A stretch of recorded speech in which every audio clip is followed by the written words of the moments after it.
Hey, what is up guys, and welcome for another Remnant 2 build video. And today we're looking at the Invader and showing you a perfect build that will have you master decoys. This is how I feel the Invader should be played. We can just have so many decoys constantly and not letting the enemy attack you at all. Using a mix of mods and skills, we get a really powerful build that is great for survivability as well as dishing out some really good damage. We can constantly have our skills up and be shielded to tank even the toughest of attacks.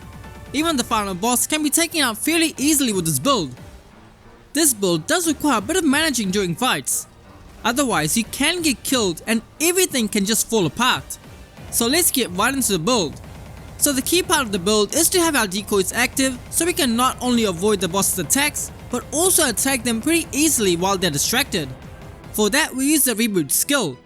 With this, we can store up on our relics, ammo and our HP to the value when we activate it. When we reactivate the skill, we can get those values back to what they were, even if we use our relics and ammo while the skill was active. We can use one of the important perks from the Invader, which is the override skill. This allows us to use our relic and then on our next evade, we can spawn a decoy. Since we can use our relics as much as we want because of our reboot skill, this allows us to constantly spawn decoys every time we evade. This also brings us to our main class, which is the Archon. Most of our damage will come from our mods and our Havoc skill.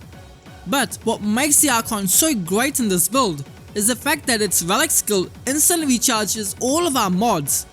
Every time we use our relic, we will proc the Power Leak perk. This will grant us a large amount of mod power almost instantly. The main damage loop of this build is to use our mods. Then use the relic to regain all that mod power back and to activate the decoy. Then evade to spawn the decoy, after which we can just attack with our mods again. And then repeat the process. During the full 30 seconds of the reboot skill's duration, the enemies will barely attack us at all. Once the skill goes on cooldown, we enter our Havoc form to deal damage and to keep ourselves safe. And that's basically it. And now looking at all of our gear pieces, use whichever armor you prefer to run with as it really doesn't matter.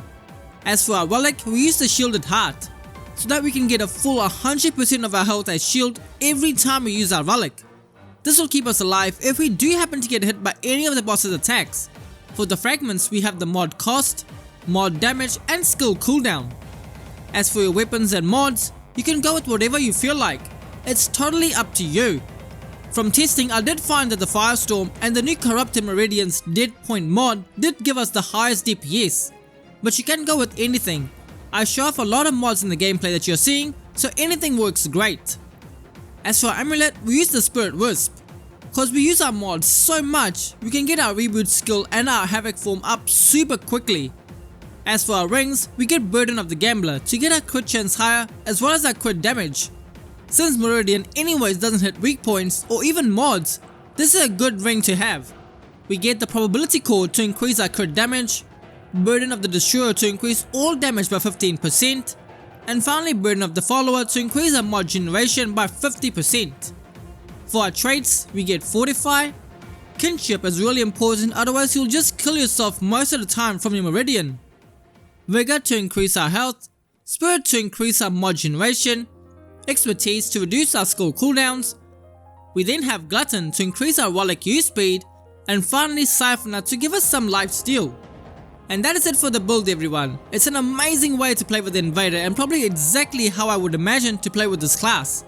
Being able to spawn decoys every time we evade after using a relic makes it a lot easier to fight bosses, as you don't get bombarded with attacks that will constantly stagger you and prevent you from doing anything at all.